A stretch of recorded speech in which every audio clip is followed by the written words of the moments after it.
13, vocês são o sal da terra. Ora, se o sal vier a se tornar insípido, como lhe restaurar o sabor? Para nada mais presta, senão para lançado fora, ser pisado pelos homens. Vocês são a luz do mundo, vocês são o sal, vocês são a luz do mundo. Não se pode esconder uma cidade situada no alto do monte, nem se acende uma lamparina para colocá-la debaixo de um cesto, mas num lugar adequado, onde ilumina bem todos os que estão na casa. Assim brilhe também a luz de vocês diante dos outros, para que vejam as boas obras de vocês, as boas obras que vocês fazem, e glorifiquem o Pai de vocês que está nos céus. Amém? Acompanhando o raciocínio da exposição, nós vimos que no final do capítulo 4, Jesus anuncia a chegada do reino, chamando os homens para se tornarem súditos do reino de Deus através do arrependimento. E depois que ele já consegue atrair alguns novos súditos, nós vamos ver o início do primeiro grande sermão de Mateus, na verdade o primeiro grande sermão de Mateus, não apenas o início, né? Como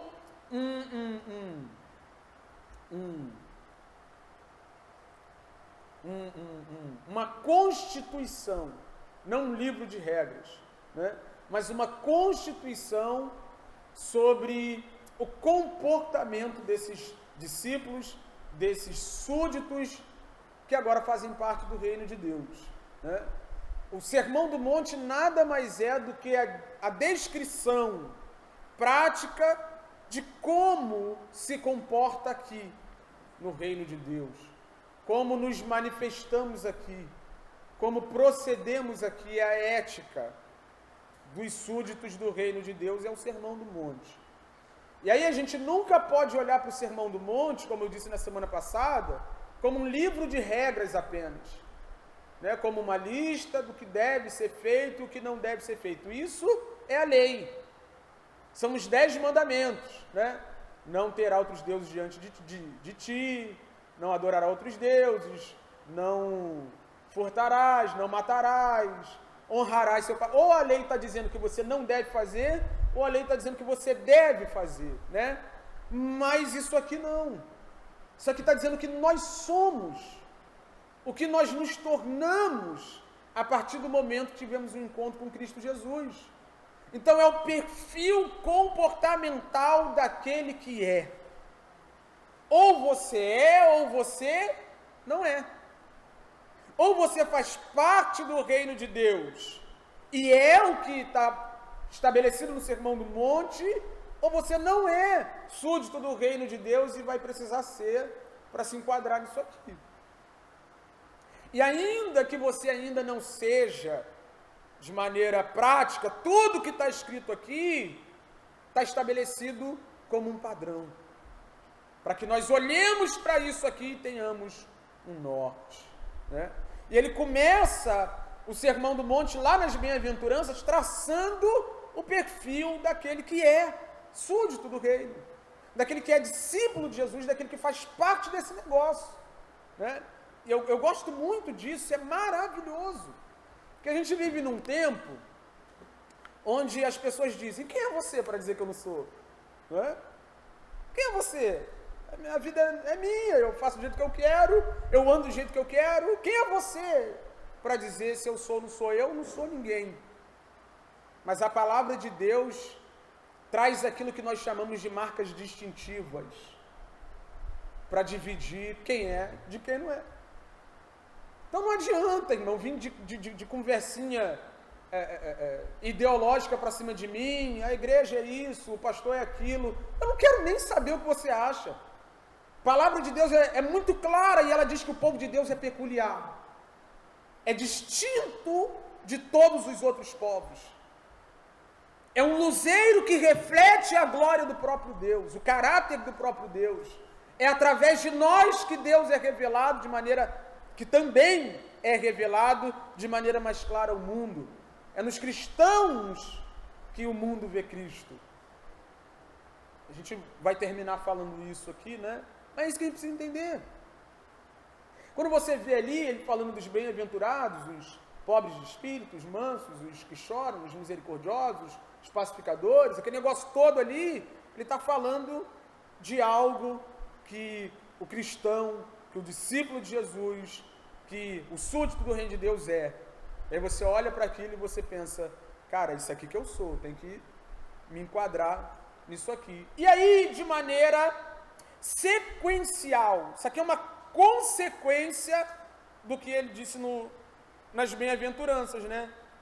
Vocês são sal da terra. Vocês são luz do mundo. Ser sal da terra e luz do mundo, e a gente já pode adiantar, né? A ideia de Jesus no texto é falar da influência, do impacto da vida cristã, dos cristãos, dos discípulos de Cristo, nesse mundão aí. É disso que ele está falando, do impacto que nós causamos, a partir de quê? A partir do perfil que ele traça nas bem-aventuranças, né? Sal da terra, luz do mundo, um impacto profundo no mundo, né? Por quê? Porque o mundo não é pobre de espírito. No mundo não tem gente chorando pelo mal. No mundo não tem gente mansa que se submete a Deus e não quer tomar as coisas no peito e na raça. No mundo não tem fome e sede de justiça, a justiça de Deus e não a nossa própria. No mundo não tem gente misericordiosa do jeito de Deus, logicamente. Não tem limpos de coração, que abrem mão dos seus pecados e dos ídolos que habitam lá. Não tem pacificadores, não tem pessoas que são perseguidas pela justiça de Deus. Então esse perfil naturalmente causa um impacto no mundo, e o mundo é impactado por isso. Por isso, ele diz, vocês são sal da terra e luz do mundo. Ele traça o perfil e ilustra o impacto. É isso que ele está fazendo aqui. Ilustrando o impacto natural que o discípulo de Jesus e o súdito do reino de Deus causa no mundo. E ele começa falando sobre o sal. Há pouco tempo atrás, a Roses, segurança, técnica de segurança do trabalho, né? Pô, tô com um negócio muito forte para falar para você sobre sal da terra e luz do mundo. Falei, ela falou, Aí ela passava por mim, de um lado pro outro, de um lado pro outro, de um lado pro outro. Ela, não esqueci não, até que um dia ela veio, né? Fala sobre sal da terra e luz do mundo. Depois tu corta a parte do nome. Aí, mas ela não vai ver não, eu acho. Não, mas não tem nada a ver com ela, não tem nada a ver com ela não, é com outra coisa. É aquela que me contou. Ela falou que foi um cara lá na igreja dela, inteligentíssimo. Eu acho que era médico, se eu não me engano, né? E aí o cara começou a falar sobre as propriedades da composição do sal, né?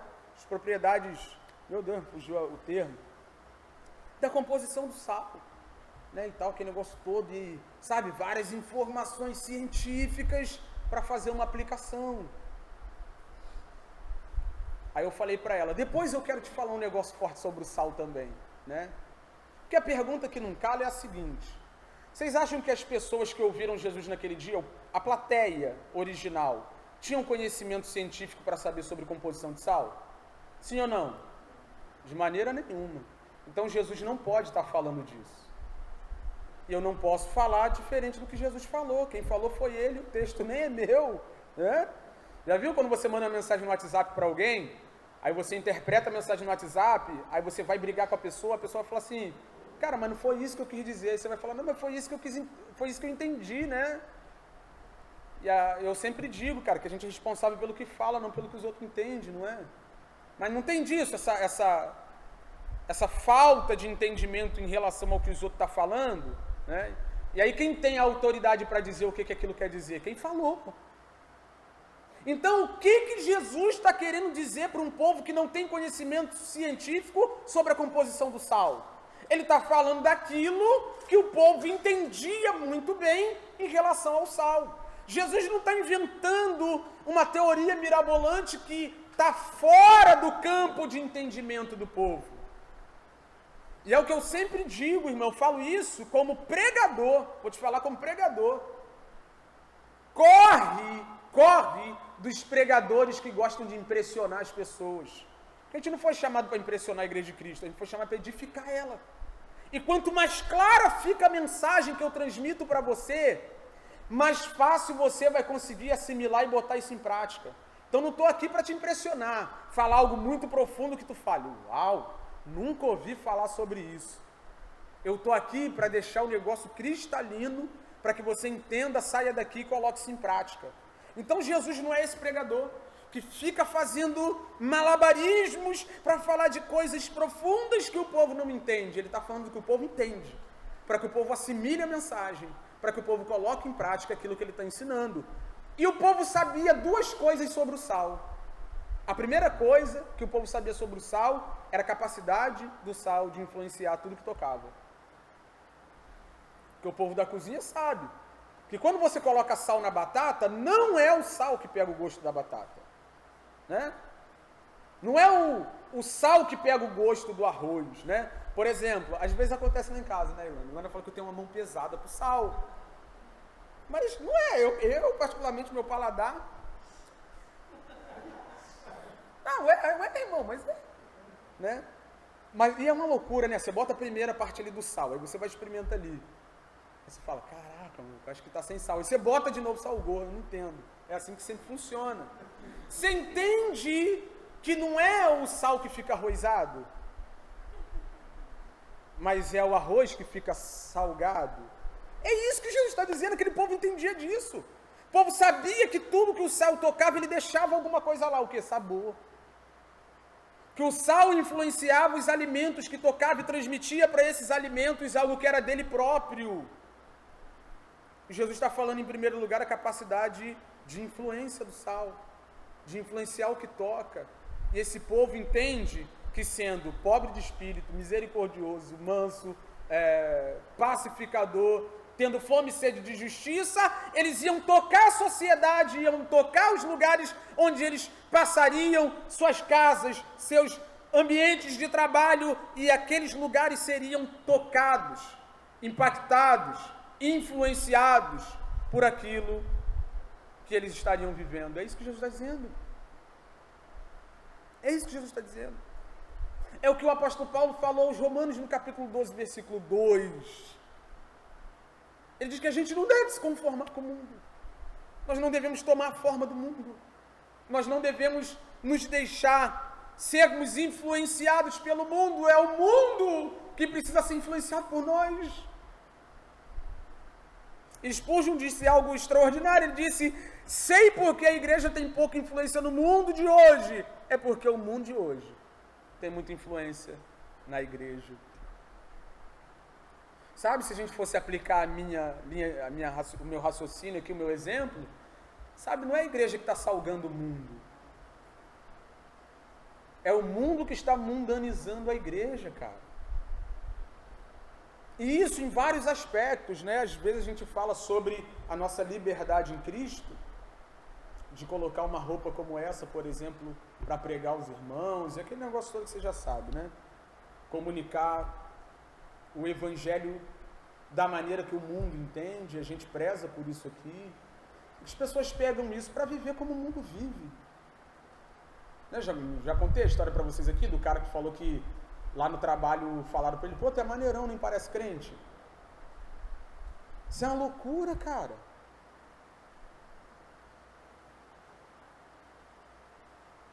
É uma doideira que o mundo esteja moldando a maneira como nós vivemos dentro da comunidade cristã, dentro da comunidade da fé. É uma loucura, cara, é uma loucura. Uma loucura. Que um crente chega para você e diga assim, você sabe que você é a média das 5 pessoas com quem você anda perto, né?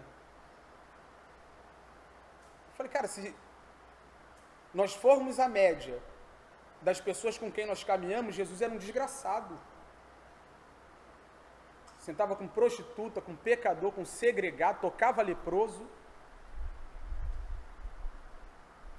Não, Wesley, porque o meu negócio é network, tem que fazer um network. Sabe o que é network? Quer que eu te fale na minha linguagem o que é network? Network é relacionamento interesseiro. Eu colo com quem pode me oferecer alguma coisa no futuro. E nós fomos chamados para andar com quem pode nos oferecer alguma coisa? Eu fui chamado para amar o próximo. Quem é o próximo? O próximo é o que está aqui do meu lado. E às vezes é alguém que não pode me dar nada. Não pode me oferecer nada. Muito pelo contrário, tira o que eu tenho. Mas essas coisas vão entrando na igreja, sabe? Essas loucuras que fazem todo sentido lá fora começam a fazer sentido aqui dentro, que você nasceu para vencer. Eu gosto da ilustração que eu vi em um dos livros que já li por aí, em que o autor dizia que a vida humana nada mais é do que uma grande esteira de cadáveres que está indo para o incinerador. É um monte de cadáver deitado numa esteira, sendo levado para o lugar onde vai queimar eternamente, a não ser que o Espírito de Deus entre no cadáver e ele pule da esteira. Nasci para vencer. Como assim nasceu para vencer? Se a sua situação era situação de miséria profunda, desgraça profunda, perdição eterna, irremediável rebelião contra Deus e por isso condenação eterna. Só que você nasceu para vencer, você nasceu para ser um campeão, você nasceu para ser um vencedor, você, né? E esse é o problema, irmão. Não há impacto suficiente, influência suficiente por parte da igreja no mundo. Nós fomos chamados para que o mundo olhe para nós e faça duas coisas. Ou queira ser como nós, ou nos odeie a ponto de querer nos matar. Anda perto de um adúltero, você que é um marido fiel, para tu ver. Anda perto de um prostituto. De uma a outra, ele vai se constranger e falar assim, caraca, eu tenho que mudar de vida, maluco, eu tenho que honrar minha esposa, eu tenho que ser igual esse cara. Ele vai falar, aí, maluco, mó vacilão. Tá aqui, né, cheio de mulher aí, dando mole aí, ele quer vir para cá com esse papo de fidelidade.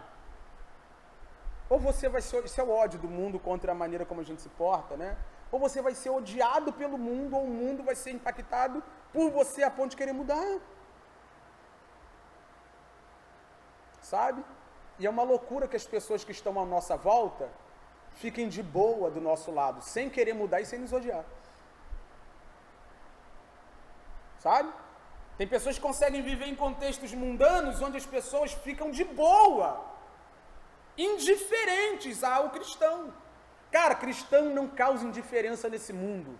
Sal não causa indiferença onde toca. Ou você vai alcançar alguém para a salvação, ou você vai ser odiado. E quando eu falo de ódio, não necessariamente você vai ser pregado numa cruz, mas você vai ver que as pessoas vão começar a te evitar nas rodas de conversa.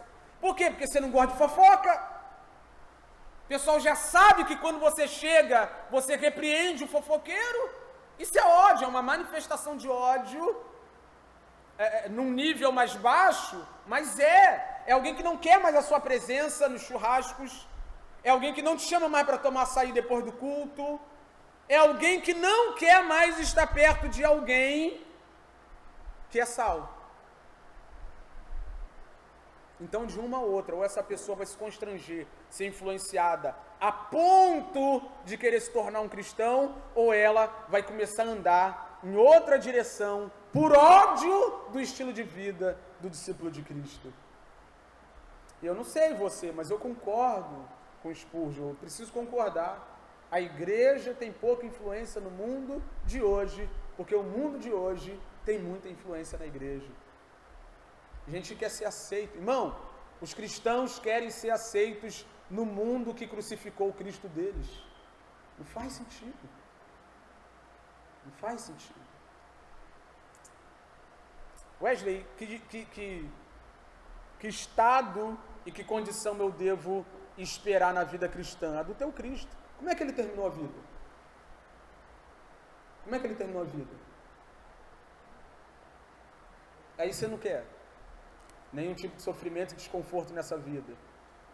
O chamado do evangelho é justamente esse, irmão. Se alguém quer vir após mim, vem para quebrar o pau, vem para morrer, vem para terminar mal diante dos homens, mas bem diante de Deus. Então sal é isso, sal é isso, é esse agente influenciador. Mas mais do que isso, outra coisa que as pessoas sabiam muito bem naquela época é que as propriedades do sal, né, eles não sabiam das propriedades em si, mas sabiam que o sal tinha o poder de preservar os alimentos, sobretudo a carne, né? Quem conhece o processo aí da carne de sol, né? Você salga a carne, aí salga a carne lá. Esses dias o cara estava me ensinando a fazer carne de sol, né? Você salga a carne, bota o sal lá na carne, aí vai sair no soro da carne, o suco da carne, né? E ela vai secando, tira o sal e ela fica preservada e não estraga. Naquela época não tinha geladeira, não tinha freezer para tu congelar lá, né, teu negócio. Eles precisavam preservar a carne. Por quê? E olha isso aqui. Por quê? Matou o animal, você enfiou uma faca no pescoço do animal, ele começou a apodrecer ali. Ali ele começou um processo de putrefação, de decomposição natural a tudo aquilo que não tem vida. Tudo aquilo que está morto está apodrecendo, diga amém. Por isso que você é o sal que preserva esse mundo que desde a queda está podre. Não é o que o apóstolo Paulo diz aos Efésios no capítulo 2, versículo 1, que nós estávamos mortos em nossas ofensas e em nossos pecados? Irmão, olha aqui para mim. O mundo não está ruim, não. O mundo não está com problema, não. O mundo está morto e, consequentemente, apodrecendo, em estado de decomposição. É loucura. Acho que foi no início da guerra lá. Aí estava conversando com uma pessoa, a pessoa falou assim para mim, meu Deus, pleno século XXI, o pessoal tacando bomba um no outro, não podia resolver no diálogo. Eu falei, caraca, é maluco.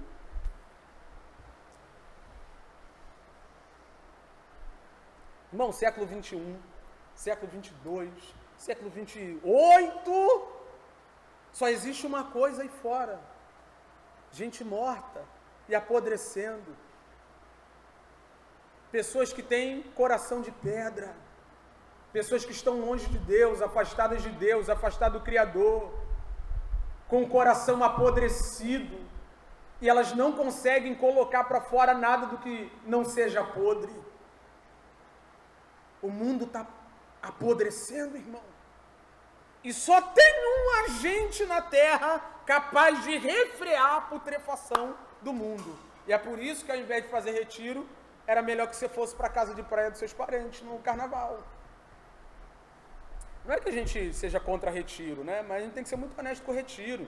Melhor a gente ir para se divertir e tal, aí tem um momento espiritual, tem, mas é mais para diversão, para aquele negócio todo, do que, né, espiritualizar a parada. Não, tem que sair do mundo. Sair do mundo, você é o sal do mundo. Você é o sal da terra, cara. Foi convertido para estar no meio da sua família. Para entrar, igual acontece muito comigo, entrar no barbeiro e tá um palavreado enorme e alguém falar, ó, para de falar palavrão porque chegou o varão. Essa é a capacidade do cristão, de chegar nos ambientes, os ambientes de podridão, serem afetados por aquilo que Deus depositou em você. Você entrar numa equipe de trabalhadores adúlteros, prostitutos, que ficam falando de pornografia o tempo todo, e ao passar do tempo alguém entender que não dá mais para ficar falando disso na sua frente. Você foi chamado para entrar no meio dos fofoqueiros, não ficar. Vai entrar no meio dos fofoqueiros e, no mínimo, ser expulso de lá. É para isso que nós fomos chamados. É por isso que nós estamos aqui. E a verdade seja dita, esse mundo não acabou ainda justamente porque tem um povo diferente dele próprio. Um povo que ora, que intercede. Eu tenho certeza absoluta que através da intercessão da igreja, da oração da igreja, do joelho dos cristãos, Deus priva muitas pessoas de muitas coisas. Você vê diversos exemplos bíblicos, né? Por exemplo, o povo de Israel na época de Elias tinha tudo que morrer de sede. Eles não acharam um Deus que dá chuva? Um Deus de fertilidade chamado Baal? Ah, é, né? Não quer dizer que o Deus da chuva ou o Deus da fertilidade é Baal. É, fecha o céu aí. Para ver quem é Deus de verdade, quem é o Deus da chuva. E aí Deus levanta um homem, e é mó legal, né? Eu acho que Deus é terrível. Deus gosta de se revelar de umas maneiras assim, né? Deus poderia devolver a chuva do mesmo jeito que tirou. fecha aí a torneira, abre aí a torneira. Mas não! Ele levanta um homem, levanta um profeta, leva esse profeta diante de todo o povo, promove um desafio diante dos falsos profetas, e através da pregação e da oração do profeta Elias, a chuva cai. Depois do fogo, a chuva cai. E aquele povo olha e diz, só o Senhor é Deus. Eu acredito piamente que através da nossa oração, da nossa intercessão, através dos nossos aconselhamentos, nunca foi separar a briga de ninguém. Né? Que fica todo mundo assim, eu não me meto nisso. Você que é crente vai lá, meu Deus, tem misericórdia. A gente passou um tempo no bairro onde a gente mora, né? Ouvindo muito dos outros. Tinha uma briga, quebrava o pau, a gente ouvia sempre a mesma coisa. Varão, não vou fazer nada não por consideração a você. Mas se você não estivesse aqui, eu ia pegar mesmo. Cansei de ouvir isso. Né? Não, varão, por respeito a você. Né? E tu entra ali no meio. Não, em nome de Jesus. Júnior, estava lá com o Júnior há pouco tempo, né? E aí ele está pastoreando uma igreja ali na entrada da Santa Maria com um campinho. E a igreja dele é bem naquela praça ali da entrada da Santa Maria.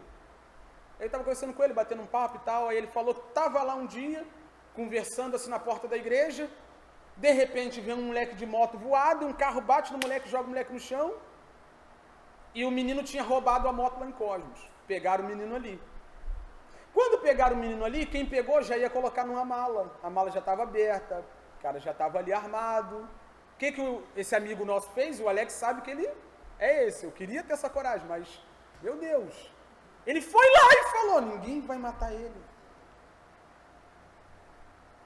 Aí os caras falaram assim, ué, pastor, tá defendendo bandido? Aí ele falou assim, eu não estou defendendo bandido, ele vai pagar pelo que ele fez, vamos deixar a polícia chegar, né? Mas você vai tirar a vida do garoto à toa?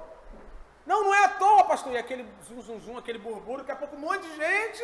Aí ele falou que o menino ficou sentado assim, ele ficou assim, ó. O menino no pé dele, ele aqui. Ele falou, não. Chegou a polícia, botaram o menino no carro, o menino foi preso, foi embora, né? Belo dia, ele está na igreja aberta, entra uma senhora, devagarzinho.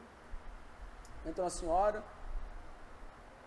Aí ele falou assim, queria falar com o pastor Júnior. Ele falou, sou eu. Ela falou assim, lembra do menino que o senhor defendeu ali fora e tal, aquele negócio todo? Ah, lembro. Ele é meu filho.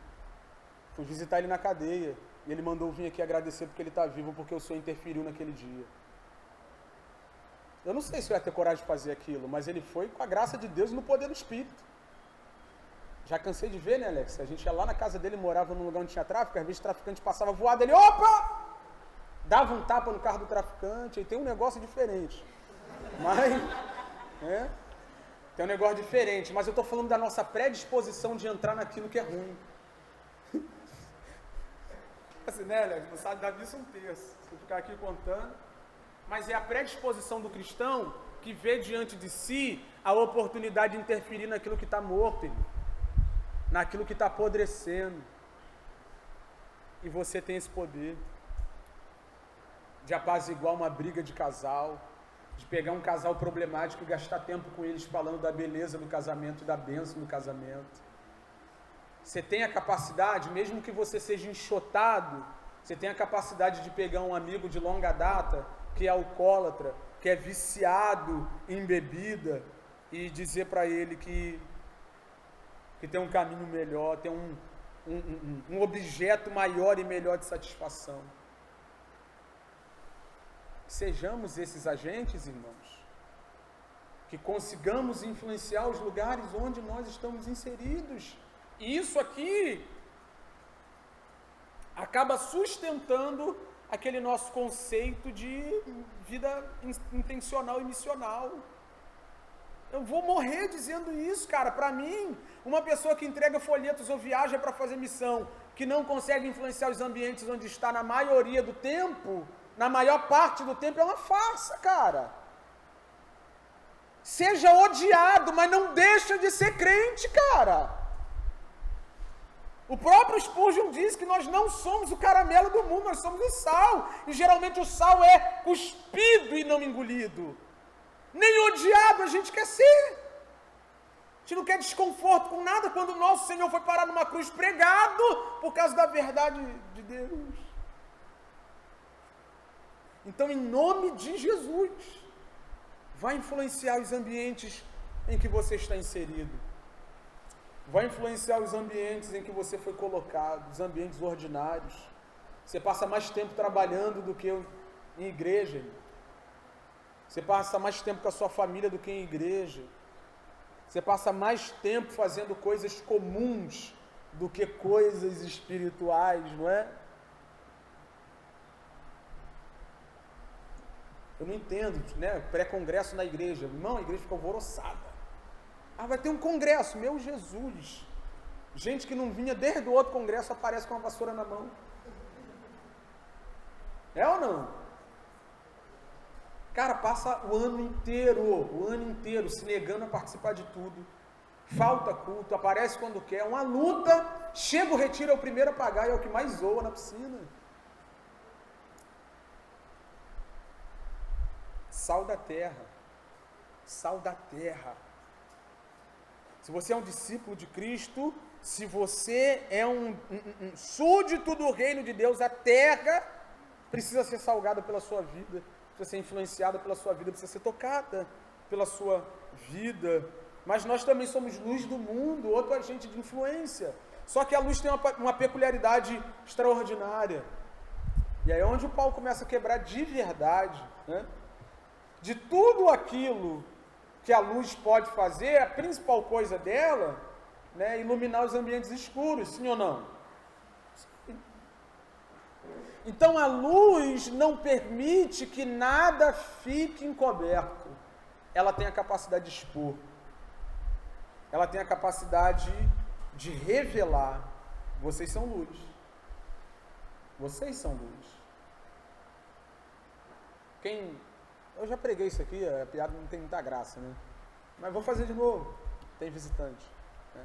Quem é que tem aquela cadeira do computador lá a cadeira da roupa lá no quarto? Fica cheio de roupa aquela cadeira. Quem tem essa cadeira? Eu tenho essa cadeira. Fica mais roupa minha do que da Ilana. Mas dela também tem.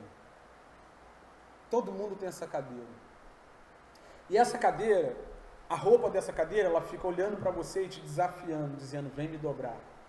E tu não vai, cara. Eu, particularmente, às vezes a gente pega a roupa limpa, tem que dobrar toda, pega da corda, né? Pega a roupa toda e bota na cama. Porque a gente pensa que vai da cama para a gaveta.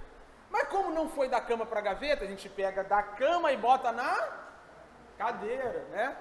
Se depender da minha esposinha, vai para a gaveta muito rápido, entendeu? Mas por um acaso ela ficar por ali e eu precisar de uma roupa limpa para ir para a rua, eu não vou nem na gaveta. Eu vou direto na cadeira, vejo o que tenho ali, tiro e já boto, né? Mas é um desafio, irmão, você tem que lidar com aquela roupa te olhando e ela dizendo, você sabe que eu tenho que ir para a gaveta, você sabe, tal. E aí ela tá lá, aquela bagunça no quarto, né, aquela loucura, e aí você recebe uma visita. Você recebe uma visita, né? E aí você leva a visita para conhecer a casa, ou então para pegar alguma coisa no quarto, e o seu maior desejo, irmão, é que quando chegar no quarto a luz esteja apagada. Por quê? Porque de luz apagada ninguém vê nada. Ninguém vê nada. Na verdade, a única coisa que pode acontecer de luz apagada num quarto que tem uma cadeira dessa, é você tropeçar na cadeira e rolar em cima dela. Porque quando alguma coisa inadequada está escondida pela escuridão, geralmente é isso que acontece, né? Você acaba tropeçando nessas coisas. Mas olha o que João diz, capítulo 3, versículo 19, para a gente entender um pouco sobre os efeitos da luz. 3,19 de João. Olha lá. Este é o julgamento.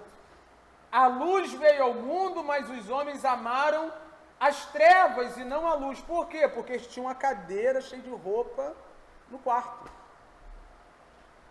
Esse negócio aqui, porque as obras deles eram mais, é porque a vida deles está toda bagunçada. Então é melhor eu ficar onde isso não aparece do que eu me expor e alguém entender que minha vida não está legal. Sabe quem é uma companhia ideal para o mentiroso? Sabe quem é? Ideal. Quem é? É o mentiroso. Quem expõe quem ali? Ninguém, irmão. Qual é a companhia ideal para o fofoqueiro? Para o mal pagador? E tem um cara aí que é mal pagador na internet que está fazendo, eu gosto de ver porque eu fico rindo muito. Mas um dia eu fiquei olhando e falei, cara, o cara está incentivando as pessoas a não pagar as contas. Já ri muito do cara, mas o cara diz, sabe o quê? Primeiro eu, depois as dívidas. Quem já viu ele por aí? Primeiro eu, depois as dívidas. Né? Cara, eu nunca vi tanto pecado numa frase só. Aí eu parei de ver, mas eu via direto, é muito engraçado. Mas é extremamente compatível com aquilo que nós deveríamos repudiar. Mal pagador gosta de mal pagador. Tem uma frase dele, ele fala assim, quebrei com elegância, né? Gastou o dinheiro todo, fingiu que era rico, mas não tem o do boleto. Irmão, eu conheço um monte de gente assim. E eles procuram gente assim para caminhar. Eu já andei com um rapaz, que ele gastava o dele e queria gastar o teu. Ficava perguntando, tem um cartão aí não? E aí penhorava cordão, né? Na época a gente tinha cordão de ouro igual, aí penhorava cordão, depois ia lá e pegava de novo. Aí penhorava relógio. Caraca, meu irmão, que vida bagunçada. Sabe, um povo inconsequente que curtiu o momento e não honrava com seus compromissos. Essas pessoas são compatíveis com essas pessoas. Agora, manda um mal pagador chegar perto de alguém que paga tudo em dia para tu ver o que dá. Manda um adúltero chegar perto de um homem fiel à sua esposa para você ver o que dá. Um mentiroso chegar perto de alguém que anda na verdade. A luz vai iluminar as trevas e vai expor o que está de errado. Então, quando você tem a cadeira bagunçada ali, né, é melhor que a luz esteja apagada. As obras deles eram mais. Por isso que eles amaram a escuridão. É melhor ficar de luz apagada. É melhor a gente andar perto das trevas. Quem é treva gosta de andar com treva, para não ser exposto. Irmão, em nome de Jesus, eu espero que você comece a perder um monte de contato, amizade, tal. Não há nada mais natural do que perder relacionamentos por querer andar com Cristo. Isso é um sinal, um sintoma, né? Não estou falando porque você é chato, né? Ser chatão. Não é isso. Arrogante, antipático, não carinhoso, não amoroso. Não é por causa disso. Eu prefiro que você perca seus relacionamentos por ser crente, cara. Não quero, essa vida eu não quero, não ando mais assim, não me envolvo mais com isso. Desculpa, eu sei que você é adulto e não tem nada a ver com a sua vida, mas está errado. Aí você vai ver. O outro, Giovanni, com a gente, até o 21. Este é o julgamento. Ah, não, 20. Por favor. Quem pratica o mal odeia a luz e não se aproxima da luz, temendo que suas obras sejam. É por isso, cara, que muita gente não vai querer ficar perto de você. Você é luz. Tem gente que não vai querer se aproximar da luz, temendo que suas obras sejam manifestas. 21 para encerrar. Mas quem pratica a verdade vem para a luz, para que se veja claramente que suas obras são realizadas por intermédio de Deus. E aqui eu não estou falando de perfeição, não. Eu estou falando até mesmo de você poder encontrar no outro alguém que te ajude a melhorar. Quando alguém chega perto de você, cara, não teve um encontro mais estarrecedor para mim do que o encontro que eu tive com o pastor Hilton. Extremamente falho, extremamente pecador ele, né? Extremamente falho, extremamente pecador, cheio de negócio também, mas é um homem que não tem problema com os problemas dele e não aceita os seus. E toda vez que ele precisa de ajuda para resolver os dele, ele vem e fala, Wesley, o que você acha disso?